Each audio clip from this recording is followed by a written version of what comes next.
His glory is like the firstling of his bullock, and his horns are like the horns of unicorns. With them he shall push the people together to the ends of the earth, and they are the tens of thousands of Ephraim, and they are the thousands of Manasseh.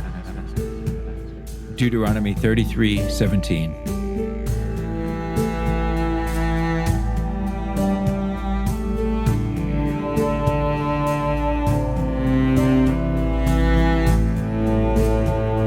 Greetings, all you lovely folks out there in the hinterlands. As always, it's your boys Roq and Max, and we're going to be your guides as we travel the mystic woodland paths in search of all things supernatural here at Nightmares and Daydreams, y'all. Welcome, humans and other people. Roq, this is going to be a fun one, methinks. We're adding a little daydream to the nightmares today, gang. Yeah. But before we delve into the lore, we'd like to remind you guys and gals out there in the hinterlands to continue to like, subscribe, review, follow, all that, and to continue please granting us the boon of the sacred 5-star review on whatever podcatcher you listen to us on. Please do, gang. It helps our little pod get out there. It helps oh so much. Like I say, if it wasn't so gosh darn important, we wouldn't ask every dang episode. So, thanks in advance, everybody. You know we appreciate it. And now, let us head to the Forest Primeval. So, as y'all know, by now, for sure y'all know, Hopefully. Roq and I are going to discuss and debate all things paranormal, legendary, At least most things. and monstrous. Yeah.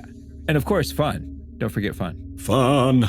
Fun is important, as our wise and charismatic audience surely knows, but Flattery will get you everywhere. do you want to know what's not funny, Maxie? Unicorns are fun, right? Like 100% fun. Oh, 100% fun. I like that. Max is mixing in a classic 90s album from Matthew Sweet with unicorns being 100% fun. Good job. You like that, huh? I worked at a record store in our misspent youth in the glorious 90s, so yeah, Max, I like that. In fact, I don't think there's a downside to unicorns unless you happen to be an evil person that gets gored by their magical horn. Maybe? Record this date and time, lovely listeners. There's nothing not fun about today's topic. Put a timestamp on it. It's a definite first, so Max, if something is not fun, then I'm assuming that it means it's extra fun, or I'm just confused right now, right? Yeah, I don't really understand. Something along those lines. Hey, either way, we're gonna have some fun, y'all. Yep. And speaking of unicorns, today is the Boston Marathon, Roq. Oh. Thousands of the best amateur road racers in the world are lining up in Hopkinton today to run back to Boston. Well, that's awesome, and you're not running. Why is that? I'm too lazy.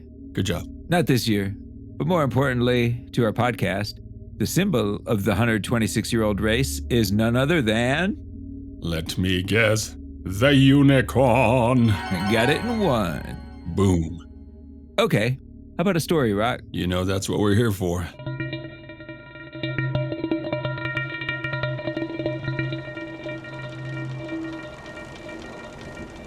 In his youth, King Arthur once went sailing alone in search of adventure. He was overtaken by a storm that blew him far off course, and he ended up stranded on a lonely shore with his ship stuck fast on a sandbank.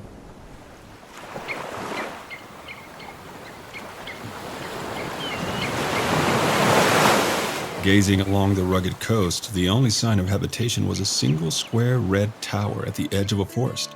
So Arthur made his way there to seek help.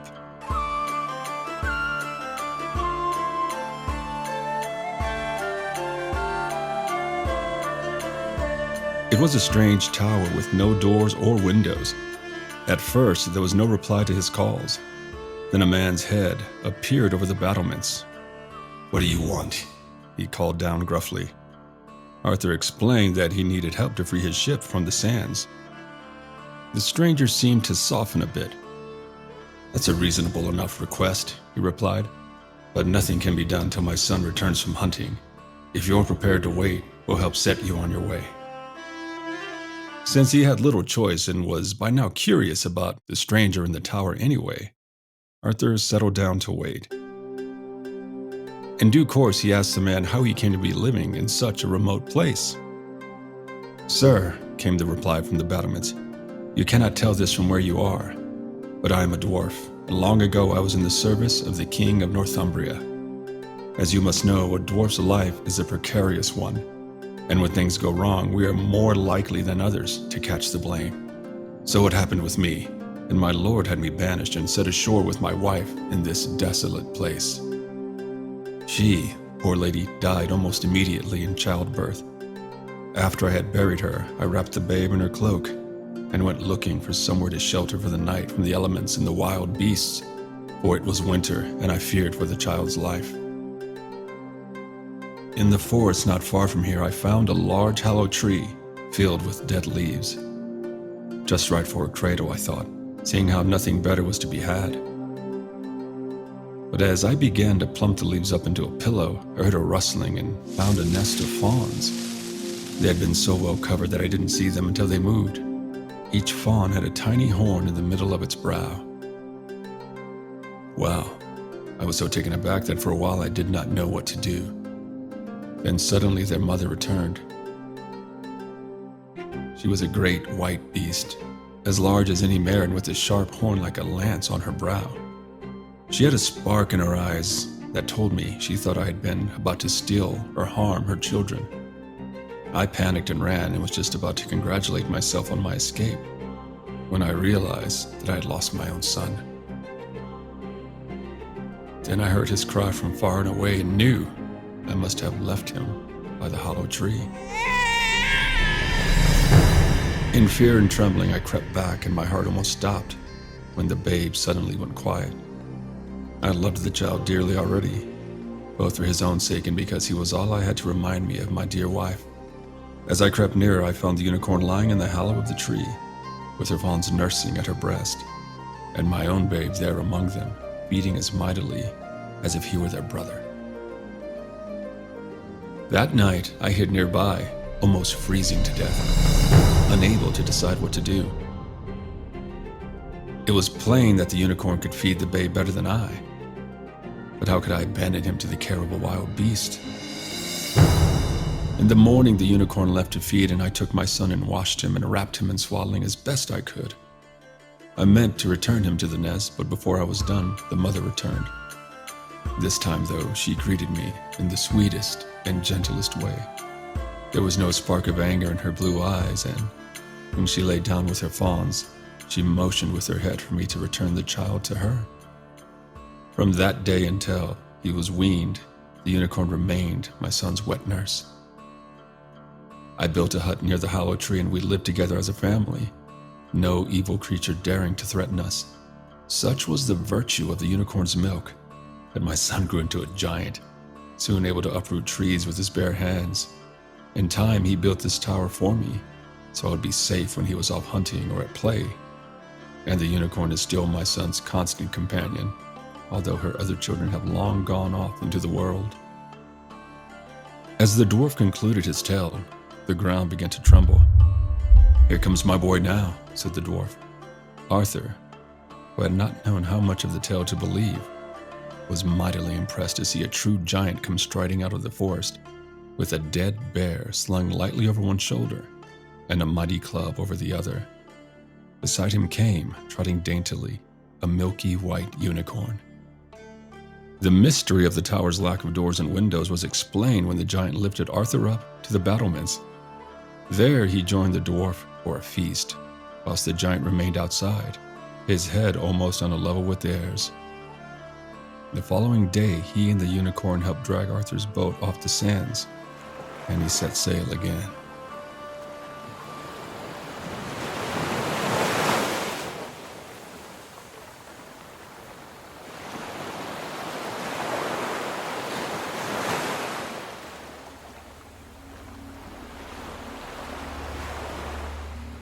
Nice. I love King Arthur stories. I didn't know he met a unicorn, though.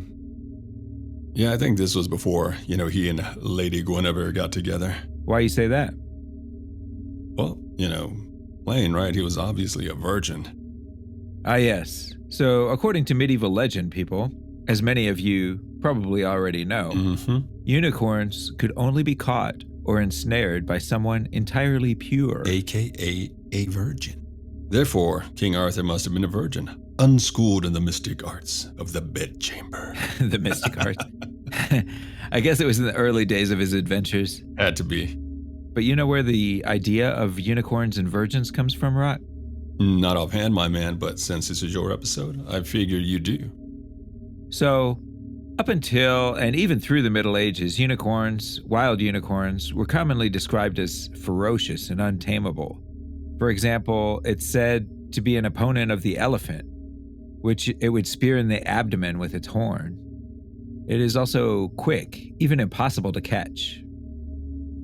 But then the unicorn becomes docile, however, in the hands of a virgin, symbolic of the Mother of Christ, the Virgin Mary. Ah, makes sense. In many bestiary representations, a virgin is used to lure the unicorn. She heads to the forest until the unicorn sees her and jumps into her lap. Now, some representations of this moment involve the unicorn sucking on the virgin's breast until it falls asleep. And then during its slumber, the unicorn is caught by hunters. Okay, so I think I've seen like tapestries of this. So do the hunters kill the unicorn? Honestly, many medieval illustrations and manuscripts depict or describe hunters slaying unicorns for their horns, yeah. Humans gotta ruin everything. Show is sad. Yup. They're like the goblins in Legend, Tom Cruise's best role, I might add. Yeah, you're spot on there, Maxie. He's good in that. Also, Ridley Scott's best movie. Yup. Oh, I don't know if it's the best, but it's up there. Cruise plays Jack of the Green, a young feral boy. I think he's more fey than feral, right? And he does have sweet goldfish scale armor. Tough to beat. I don't know that he was fey, like, in origin, Roq. I think he was just maybe raised by them. Oh, okay, well, maybe you're right. Maybe he was swapped for a changeling baby. Yeah, probably. We all know the Fae need that young human blood to keep them going. That sounds reasonable. So, Princess Lily, played by Monoceros of Ferris Bueller fame, lures the unicorn because she wants to touch it, and that gives the goblins the opportunity to attack. Not good. Spoilers. Yeah. We won't spoil the rest of it for you late-coming viewers, but bad stuff happens. It's typical Tom Cruise action. You know, Max, did you know Tom Cruise was not the only famous actor considered for that role? Oh yeah? Who else? Johnny Depp, for one. Jack Sparrow his own self? Mm-hmm. I don't see it. Well, fortunately for us, the producers didn't either. And also, get this, Jim Carrey. Okay, now you're just messing with me. Fire Marshal Bill was not considered for Jack. He was, man. It's in the Hollywood history books. Good Lord. I think you mean to say good neighbors. Good neighbors indeed. Check it. Is it time for another story? Absolument. Is it a French story or something? Nah. Sometimes the spirit just takes me. Read on, mon ami.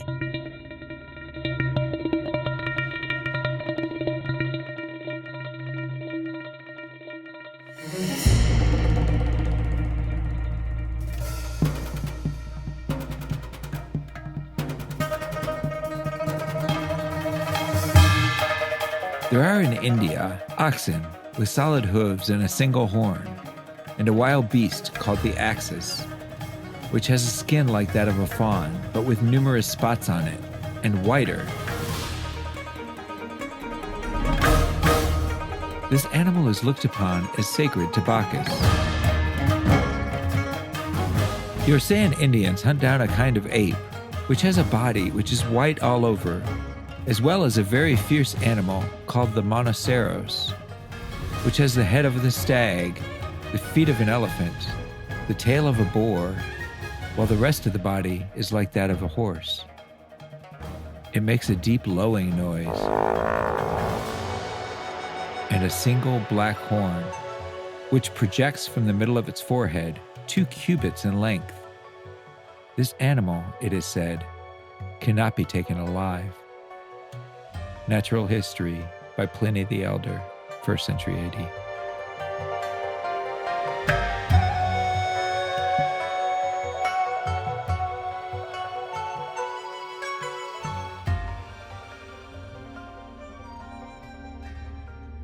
You heard it here, people. Roman historians declare the unicorn a fact. Based on hearsay evidence, though, from the Indians. Why you calling my boy Pliny a liar, Max? I mean, I'm not. Not in the least, but In the next paragraph, he talked about the catoblepus and the basilisk, both of which are also very, very real. They have to be real, Max. Both the catoblepus and the basilisk are in the D&D Monster Manual. Doesn't get any truthier than that. You ain't lying. And the Swiss and Italians, our Patreon patrons, will remember. Also have a legend of the tatzelworm, which the Italians called the basilisco. So there you go. Ah, true. Too true. Fair enough. But that's a podcast for another day. Actually, that'd be a good one. Yeah.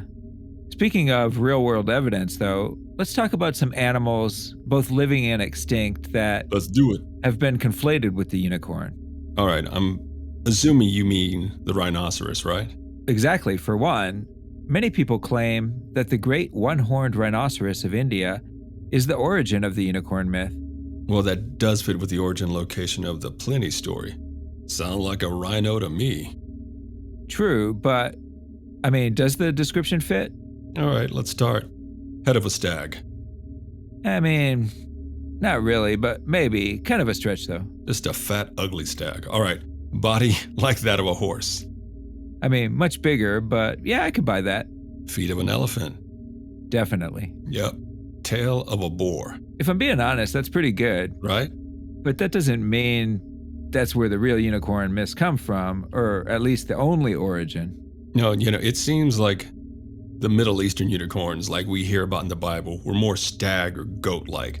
Yeah. Well, honestly, when I think of a unicorn, I think of like a powerful, regal, horse-like creature with a flowing mane and a single horn growing from the center of its head. Just this majestic beast holding virgin paladins as they kill evil, That's just me, though. Yeah. I hear you. Following the rhino-like description of the unicorn, though, there's a prehistoric animal that people point to as well. Maybe people saw the fossils or something. What's that? Well, it's called the Elasmotherium. Good word. It was a giant beast, sometimes called the Siberian unicorn, although I think it had a little bit wider spread than just Siberia, like down into China and stuff. But it's kind of like a big furry rhino, but like twice as big. Twice as big as a rhino. Yikes, that's huge. Yeah, I guess they died out between like 25 and 40,000 years ago, depending on the dating that you follow. But, people could still have kind of remembered seeing them and told stories about them, like For sure. scary stories around the fire. Yeah. Totally happened. For sure. All right, man, so let's get back to real animals, gang. All right, Max, have you heard of the dreaded duocorn? The duocorn? No. Yeah. Not that I recall. Oh, methinks you have. Nope. The dreaded duocorn, Max, a.k.a. the majestic cow. Aye. Tread not easily on the pastures on which they lay the easily missed cow pies. Cow pies. You're ridiculous, man. Duocorn. That's pretty good, actually. Dude, my folks had land back in the day, South Texas, and we had cattle grazing, and our dogs used to go mess with the cows, like get them all riled up.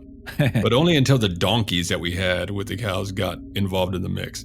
The dogs didn't want anything to do with the donkeys. Why do you guys have donkeys with the cows? Just cuz? No, man, because, dude, donkeys are mean, Max. And they ain't afraid of any coyotes or what have you. They will kick, stomp, and bite the living hell out of you if you ain't careful. That includes coyotes.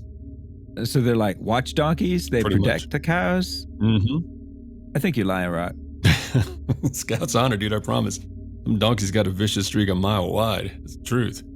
All right, back to unicorns, gang. Although, I do want a donkey. I wonder if Margot would play with a donkey. Margot's my dog, folks. So, I think the donkey would kick the out of Margot. Oh, no. No. They would be sweet together. I don't know, man. Like little unicorns. Well, maybe you should get Margot a donkey playmate and see how that goes, Maxie. Let us know how it goes. Yeah, I can glue a horn onto its forehead. Exactly. Donkey corn. That doesn't sound good either. All right, man, let's get back on track. So we talked about the movie Legend, which involved a unicorn, but now I want to get into a childhood classic that my wife absolutely loves, The Last Unicorn. Everybody loves that movie. A true classic. Mm-hmm. Dude, isn't it? All us 80s and 90s kids loved us some Rankin Bass productions back in the day. Am I right? Yep. For years, their animated versions of The Hobbit and Lord of the Rings was all we had. Mm-hmm. Love it. And to the pure of heart, there's still only one Hobbit movie ever made, the Rankin Bass one. I can agree with that, man. Like, I can get behind that 100%. And not to mention all the stop motion holiday shows from back in the day, gang. Yeah. Rudolph and Frosty's Christmas in July, or Santa Claus Coming to Town, all those stop motion ones. I have them all on DVD. Baby New Year. Mm-hmm. Big Ear Baby New Year. So, Rankin and Bass were awesome, and just FYI, they also did Thundercats. Oh, man. Oh. Why can't someone make an actual Thundercats live-action movie? They've already done Transformers and G.I. Joe, right? Could be very cool. Gang, there was an after-school block of cartoons back in the 80s that consisted of Thundercats, G.I. Joe, Transformers, and Robotech. Dude, that was awesome. That's a good lineup right there. So we've already had a horrible G.I. Joe and Transformers movie. Now we need an excellent Thundercats and Robotech movie.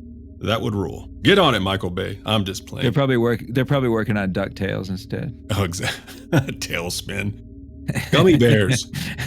Could be. Dude, I cool. love that cartoon. Gummy bears drinking that purple drink, bouncing up all through the forest. Man, they were just, they were on something. They were high on life, everybody. Don't judge them bears, okay? All right. So that would be very cool. I think we both agree, but we've steered away from unicorns a little too far. As we do. So let's get back to it. All right, so the last unicorn, gang. Peter S. Beagle, we salute you, sir. It's so great. Dude, all right, everybody, so the premise is this. A unicorn hears from a butterfly, because they're big gossips apparently, in the forest, that she is the last unicorn, the last of her kind. And so then she decides to go out and see if this is true, and she leaves her beloved forest, and all sorts of adventurous hijinks ensues. Nice review. No spoilers, I don't think. Yeah, well, technically it wasn't a review, Maxie, but you know what? Do you know what the best thing about that movie is? The red duocorn? I mean, the Red Bull? The Red Bull. That giant beast that herds all the unicorns? The Red Bull. I wonder if that's where Red Bull got their name from. They're like, this evil giant Red Bull. Anyways, neither here nor there. No, dude, it was Mama Fortuna's Midnight Carnival. Word. That was the scariest part, dude. So creepy and so well done. The harpy that was in that caravan was extra wicked. Dude, no joke. I'll say carnivals like that always make me think of something that's wicked this way comes also. Yeah. And then also the HBO 2-season thing, Carnival. Oh yeah, that was a great show. Dude, that was really creepy. Like literally my wife gets so scared of that. Like, it has such a good intro, the music, and with all the tarot cards and everything. Oh man, but anyways, going back to the last unicorn. Yeah, dude, the harpy that they did, the animation was so good. It was done so well, man. The harpy was immortal, and Mama Fortuna kept her in the show to be legit. Like she had a legit magical menagerie. And the harpy's name was Seleno, whom Aeneas ran into at Strophides. She gave him the heads up in regards to his future journeys, prophecies and such. That's a pod for another day, Maxie, Mr. Classical Studies. That movie is so amazing. It really is. Check it out if you guys haven't. It's so good. Agreed, man. And some parts might be a bit too scary for some of the younger viewers, but Max and I grew up in the 80s, y'all. Yep. Had no parental guidance. Saw The Exorcist when we were 9. It's true. And Roq still ain't right because of that, but, His show was sad, and that could be a pod for another day. The true story behind The Exorcist. Dude, I keep saying we need to do an exorcism, demon possession pod. Let us know if y'all want to hear about that. But yeah, really disturbing. Yeah, everybody out there, you notice I said could, but probably not. Hashtag hell nah. I ain't touching that. Getting a lot of pushback from Roq. He's like, no, that's too scary. Touching that. He thinks y'all can't handle it. Yeah, literally. I don't know though. Could be cool, Roq. Show was sad. You ain't scared, are you? Yes, and now it's time for another story, gang. You scared, Roq? Oh, hush your sassy mouth.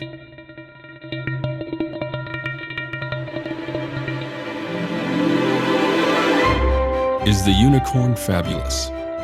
To this question we may reply, in the words of a writer of 1633, concerning the unicorn, different opinions prevail among authors. Some doubt, others deny, and a third class affirms its existence. The question has lasted 2,000 years, and is every now and then kept alive by fresh evidences.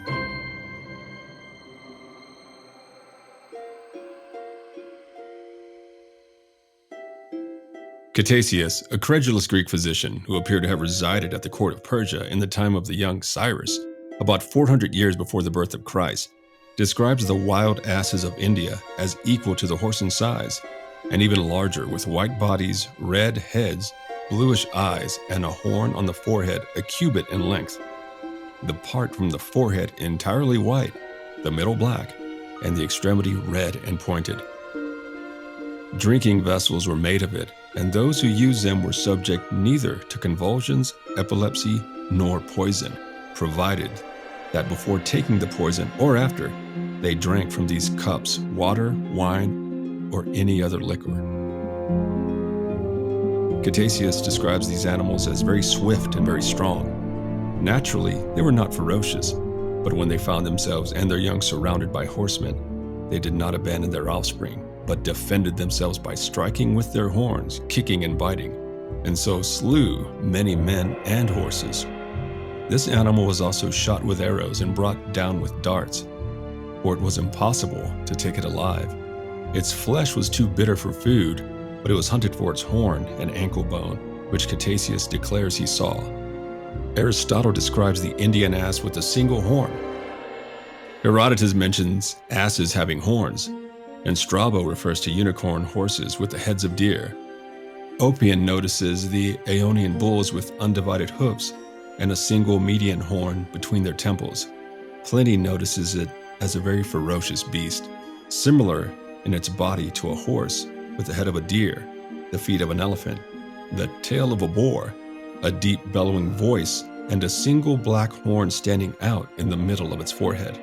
He adds that it cannot be taken alive, and some such excuses may have been necessary in those days for not producing the living animal upon the area of the amphitheater. Major Salter is stated to have obtained information of the existence of an animal in Tibet closely resembling the unicorn of the ancients, which revived the belief of naturalists by adducing testimonies from Oriental writings. Upon this statement, M. Klaproth remarks that previous to Major Salter's reports, the Catholic missionaries who returned to Europe from China by way of Tibet and Nepal in the 17th century mention that the unicorn was found in that part of the Great Desert which bounds China to the west, where they crossed the Great Wall. That Captain Turner, when traveling in Tibet, was informed by the Raja of Bhutan that he had one of these animals alive, and that Bell, in his travels to Peking, describes a unicorn which was found on the southern front of Siberia. He adds, the Great Tibetan-Mongol Dictionary mentions the unicorn, and the Geographical Dictionary of Tibet and Central Asia, printed at Peking, where it describes a district in the province of Kham in Tibet named Seraziong, explains this name by the rivers of unicorns, because, adds the author, many of these animals are found there. From The Eccentricities of Animal Creation by John Timms.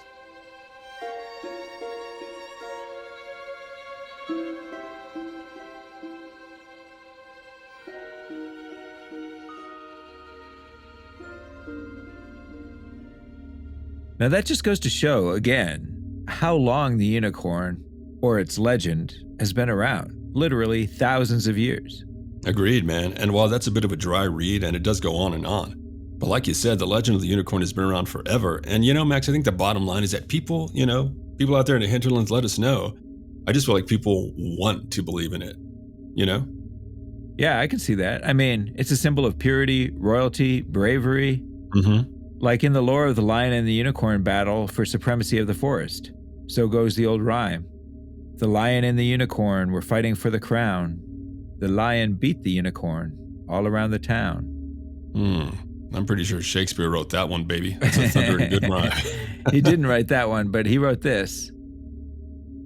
For he loves to hear that unicorns may be betrayed with trees, and bears with glasses, elephants with holes, lions with toils, and men with flatterers. Old Bill could write himself a verse. Or is that a sonnet, Maxie? I just want to see the bears being betrayed by glasses. Exactly. Are bears nearsighted or something? Like, what's going on? Exactly. Maybe it's drinking glasses. Who knows? Okay, last one. This is from Spencer's Fairy Queen. Like as a lion whose imperial power a proud rebellious unicorn defies, to void the rash assault and wrathful stour of his fierce foe, him a tree applies. And when him rousing in full course he spies, he slips aside. The whiles that furious beast his precious home, sought of his enemies, strikes in the stock, nay thence can be released, but to the mighty victor yields a bounteous feast. The lion and the unicorn have been doing battle for quite some time, and the unicorn figures prominently in Scottish heraldry, as the unicorn is known as the enemy of the lion, which English royals had adopted as their own symbol. I mean, we've all seen Braveheart, right? Yup, true enough. You cannot take my freedom. Great movie. Party people, with that last bit of myth, we are done. Thanks for hanging out with Max and I. It's much appreciated. True enough. And please follow us on all the socials: Facebook, Twitter, Instagram, TikTok. And don't forget to continue to share our pod, gang. And if you want more Nightmares and Daydreams, head on over to Patreon. Bonus content always awaits. And as always, we want your stories, gang. Shoot us an email with your true tales. Do it for Maxie, gang. He really wants your true tales. Yeah, please do. I love your stories. You're such a good boy. Don't forget, our bard, the great Teresa Joy, is responsible for all the music and production of our pod. Find and follow the bard herself at Virebright, and go check out her own website at teresajoymusic.com. And finally, gang, head on over to our own damn website at nightmarespodcast.net to holler at your boys. As Maxie always says, we'd love to hear from y'all. Oh, right. We can't forget to let our listeners know about the historic episode number 100. We're going into triple digits, y'all. Coming up. Yep, yes sir, guys and gals. Episode 100 is going to be our longest one to date, and it's going to be a blast. Can't wait. Well, it's literally like in a week. Oh yeah. So. I don't have to wait, but I still can't wait. Ladies and gentlemen, as always, thanks for hanging out with us. Be good to each other and sweet dreams.